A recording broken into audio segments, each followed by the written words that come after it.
Assalamualaikum warahmatullahi.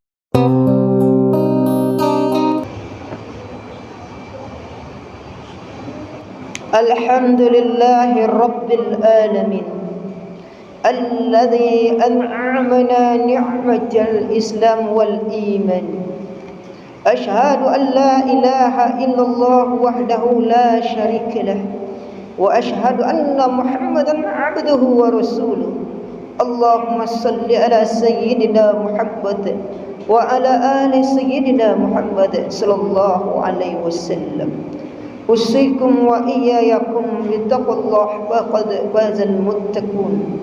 Qala Allah Ta'ala fil Qur'anil Karim, na'udzu billahi minasy syaithanir rajim.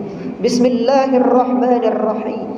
Wal 'ashr innal insana lafi khusr illa alladhina amanu wa 'amilus salihati wa tawasaw bil haqq wa tawasaw bis sabr. Shadaqallahul azim.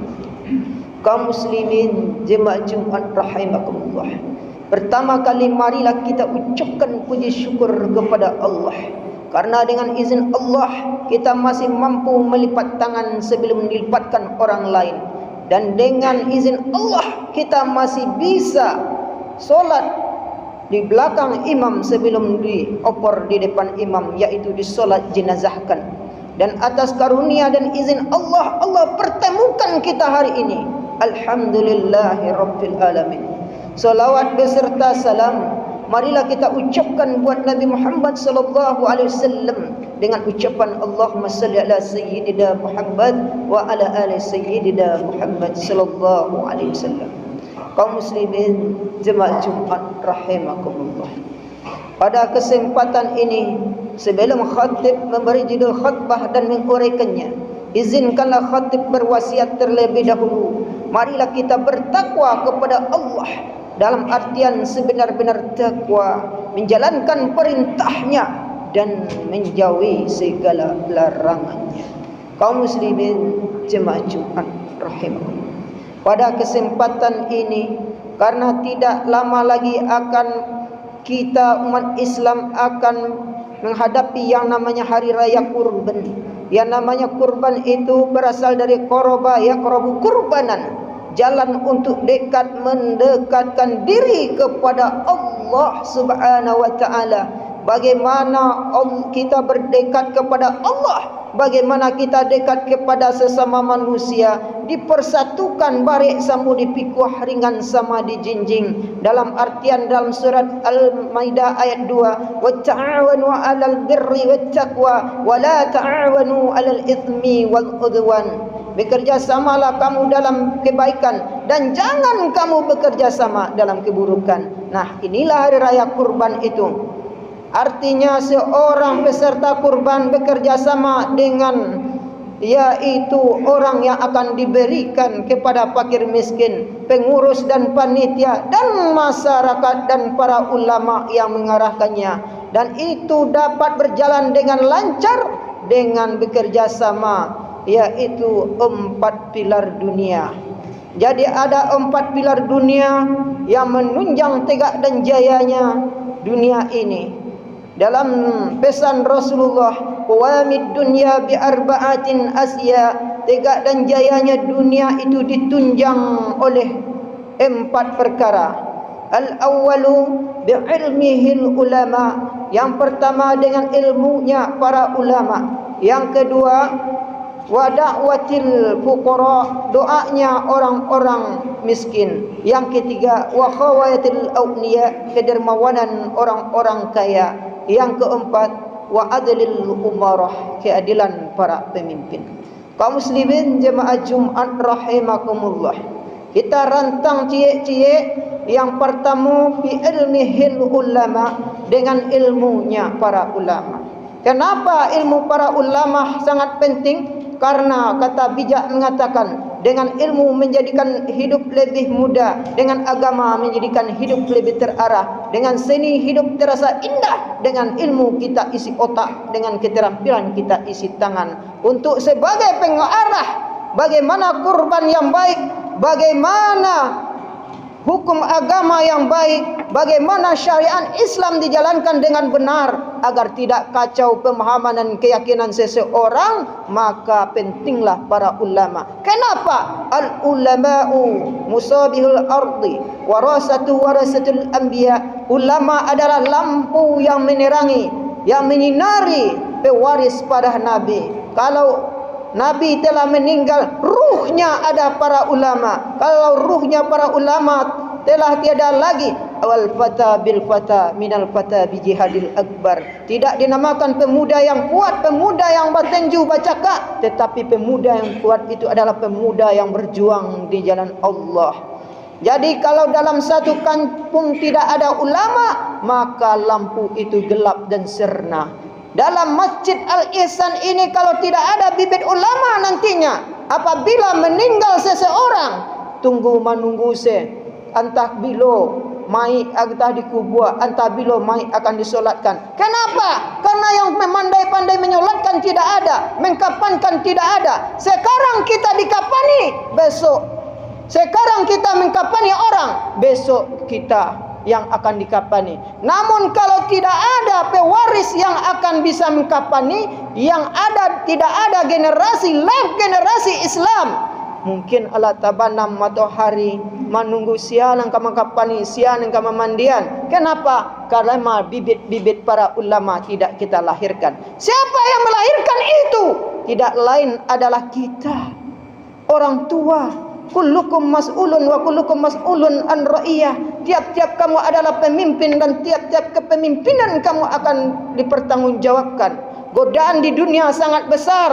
Manusia, anak-anak kita, generasi kita, kadang ketek sibuk di HP. Kadanglah tiba waktu azan, waktu solat, waktu ibadah, asik di dalam HP. Alah bungkuk di HP. Waktu solat lewat, anak-anak orang tua lupa. Oleh karena itu siapa yang mengingatkan? Adalah ulama. Parale orang dipitalah raminya alik sajak pagi. Allah menjadi program pemerintah untuk hidup kembali ke negari, membukakan balipek, membangkit batang tarandam. Siapa itu? Itu adalah yang bisa menghidupkannya adalah para ulama. Dan 4 kepala rumah tangga, kepala rumah adat, kepala rumah masjid, kepala rumah madrasah. Kalau kepala masjid aja berkuar-kuar, namun kepala rumah tangga tidak sibuk menyuruh anaknya watawasau bil haq watawasau bis sabr. Tidak ada menasihati anak dalam keadaan benar, tidak ada menasihati dalam keadaan sabar. Anaknya sibuk dengan main HP, main internet, telekomunikasi. Namun labasi tungkin garim di azan, tidak ada terketuk kepala rumah tangga. Maka baralik orang dipitalah ini tidak akan bisa diramaikan. Karena itu inilah PR kita, kegigihan kita. Karena Islam itu pemahaman dan keyakinan akan berkembang dan berkembang. Ada solatnya orang menari-nari, ada solatnya orang begini begitu, sesuai dengan keyakinan nantinya. Islamku kata Nabi, satabtariku ummati salasati wa sab'ina kulluhum finnar. Umatku akan terpecah menjadi 73 golongan lebih. Kulluhum finnar, seluruhnya akan masuk neraka illa wahida, kecuali satu, ahlus sunnah wal jamaah, yaitu ahli yang mengikuti aturan Al-Quran dan hadis yang benar. Nah, kalau tidak ada Al-Quran, imam Al-Quran sebagai imamnya, kalaulah imamnya HP, lah imamnya internet, mbak Google, maka anak-anak kita hancur sekarang alias hancur generasi yang akan datang. Kini yo layado yang memandia mengapa nawat tahun besok yang akan datang, pandai nak awak main internet dan telekomunikasi, entah apa jadinya dunia ini. Kaum muslimin jemaah Jumat rahimakumullah. Jadi kalau suatu kampung tidak ada ulama, sangat murah dimasuki oleh orang. Ibaratnya ulama itu adalah harimau dalam kampung, pertahanan dalam kampung. Kalau tidak ada ulama di Masjid Al-Ihsan ini, keyakinan ini masuk, keyakinan pemahaman ini masuk, akhirnya anak-anak kita disesatkan oleh satu keyakinan. Kenapa? Pondasi iman, Islam, tauhid dan ma'rifat tidak ada lagi yang menanamkan. Oleh karena itu, mulai sekarang lahirkanlah bibit-bibit ulama. Adakanlah, hidupkanlah potensi ulama yang ada di Masjid Al-Ihsan ini, sehingga bagaikan lampu yang menerangi, yang bersinari satu kampung ini. Kaum muslimin jemaah Jumat rahimakallah. Karena kita akan berhubungan dalam syariat Islam orang Islam ini tentang kurban, bagaimana kurban yang benar, bagaimana penyembelihan yang benar, bagaimana pembagian kurban yang benar. Kalau tidak ada ulama dalam satu kampung, maka syariat Islam ini akan diinjak-injak oleh aturan yang tidak menentu. Lah, kalau kita salah menjalankan syariat Islam, udah salah pengamalannya, udah salah tidak benar. Udah salah kebaikan yang aturnya elok menjadi buruk. Oleh karena itu, mari kita sama-sama mempotensikan para ulama dan memfungsikan dan melahirkan calon-calon ulama. Karena sangat sulit sekarang satu kampung ada calon ulama nan penggantinya kini. Kaum muslimin jemaah Jumat rahimakumullah. Yang kedua, wadawatil fuqara, doanya orang-orang miskin. Doanya orang-orang miskin itu saatnya kita orang dermawan yang kaya, orang yang dilebihi harta. Jangan orang yang caliak. Makanya ketika awak selesai solat, melenggong ke kanan baca assalamualaikum ke kanan, assalamualaikum ke kiri. Untuk apa? Lihatlah tetanggamu kanan, lihatlah tetanggamu kiri. Yang mana yang tidak pernah mencicipi daging kurban seumur hidupnya. Iko yang Allah dapet, lawan cok dapet, yang lawannya piti dapet, yang tak sudi di pinggir kampung, yang tak ada hubungan dengan kita, mereka merintih ambo tak pernah mencicipi daging kurban. Ibu artinya sepanjang takbiran bergema, sepanjang itu pula imatuhnya hilia. Jadi hakikat dan makna intisari kurban itu tidak tertuju kepada tujuan yang sebenarnya. Oleh karena itu perlu bagi kita, kalau seorang doa orang yang fakir, orang yang miskin teraniaya, maka dalam itu kampung itu keberkahannya tidak ada. Kemudian daripada itu, kalau kita ada yang lebih, berikanlah yang kurang. Berikanlah kepada yang kurang. Kalau kita yang kuat, bantu mereka yang lemah. Jangan biarkan mereka mencuri. Jangankan generasi ini kita mampu, tetapi dalam kampung awak ada pencuri. Tak bisa kita orang yang kaya, orang yang lebih memberikan kebahagiaan kepada mereka. Kaum muslimin jemaah Jumat rahimakumullah. Yang ketiga, yaitu wa'adlil umara, keadilan para pemimpin. Keadilan para pemimpin ini sangat penting. Suatu orang tua harus adil dengan anaknya, mulai dari diri, nabda binafsi. Kenapa? Kalau anaknya tidak terperhatikan karena kerja dan kerja, tidak ditanamkan pondasi tauhid dan makrifat, dan tidak ada waktu berbicara tentang menghadapi dunia di masa yang akan datang, maka anak ini akan menjadi broken home. Maka perlu bagi kita surat Al-As ini, wal as demi masa, innal insana lafi khusr, bahwa sesungguhnya manusia dalam keadaan rugi.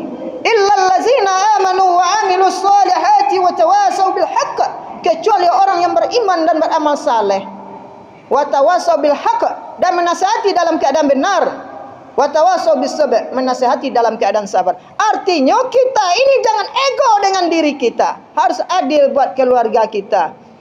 Awak sibuk ibadah, tetapi anak ndak solat, awak biar saja. Awak sibuk ibadah, tetapi istri lalok lama semayang subuh, maka nanti kita akan terkena oleh surat Al-Tahrim. Ya ayyuhalladzina amanu qu anfusakum wa ahlikum nar. Hai orang beriman, jagalah diri dan keluargamu dari api neraka. Awak disuruh tanggung jawab tadi, tetesan tangisan ketika menghentakkan tangan ketika lahir. Ini pegangan yang 5 ini, kullukum mas'ulun wa kullukum mas'ulun an ra'iyah. Kita meronta-ronta kesedihan. Tiap-tiap kamu adalah pemimpin, dan tiap-tiap kepemimpinan kamu akan dipertanggungjawabkan. Pemimpin yang mana yang akan dipertanggungjawabkan? Diingatkan dengan azan dan iqamat. Kaluai mato meronta-ronta ketika lahir, yaitu yang pegangan yang 5 ko. Islam, Isa, subuh, luhur, asar, maghrib. Artinya 5 jari kanan, 5 jari kiri. Pagunon 5 sebelum datang yang 5. Ingatkan ke diri jo anak awak. Hidup sebelum mati, sehat sebelum sakit, muda sebelum tua, lapang sebelum sempit, kaya sebelum miskin. La tuhamilu awqatikum. Jangan sia-siakan waktu itu.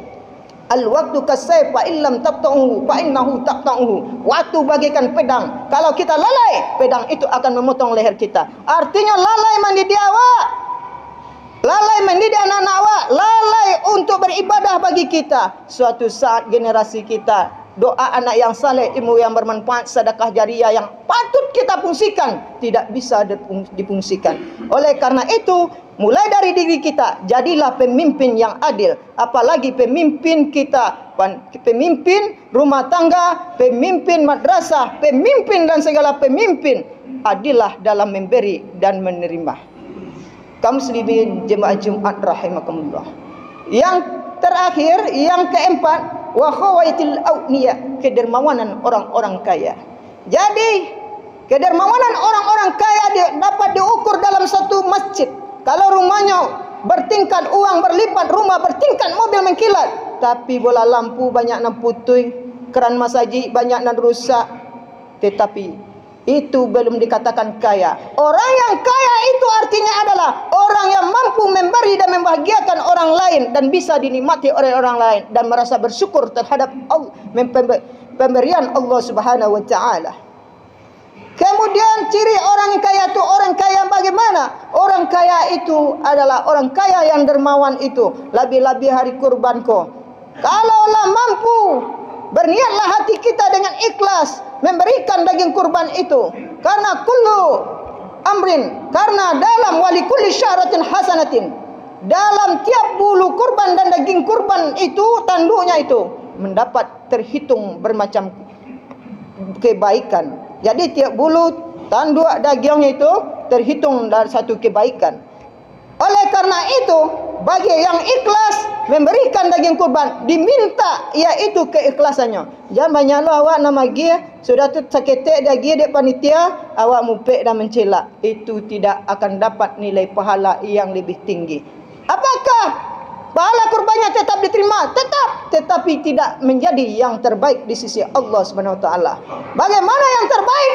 Yang terbaik itu adalah orang yang betul tulus dan ikhlas. Jadi 4 perkara yang menunjang tegak dan jayanya dunia itu adalah untuk membangkitkan suatu kampung, menghidupkan syiar agama Islam, mampaelok ayin nak janih, mampaelok yaitu banang nang kusui di dalam satu kampung ditunjang oleh 4 perkara dengan ilmunya para ulama, doanya orang-orang fakir, kedermawanan orang-orang kaya, keadilan para pemimpin. Mudah-mudahan 4 yang penunjang tegak jaya dunianya ini kita potensikan dalam suatu kampung dan negeri kita, sehingga kampung, keluarga, diri kita hidup syiar agama dan lebih terarah.